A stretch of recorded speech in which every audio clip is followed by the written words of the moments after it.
working, man. Let's get it, boys.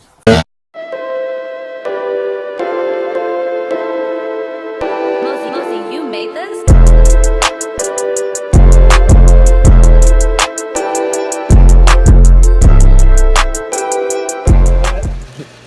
Alright, yo, you take this hoe off. Boom, boom, boom, boom, boom. Boom, boom, boom, boom, boom, boom. You got a crack. Boom, boom, boom, and boom. The main jet right there, man. Then you got the leak jet and the pilot jet, man. And then you got the little fuel screw right here, man. But you know, if you're changing that, then you're changing that, man. Hell, buddy. Right now, you see I got that big boy 180 up in that hole. You feel me? And I took out this, shit. 165. So 165. Probably can't tell, but you probably can. You know, feel me? Feel me? Got that new fuel screw, you feel me? You feel me?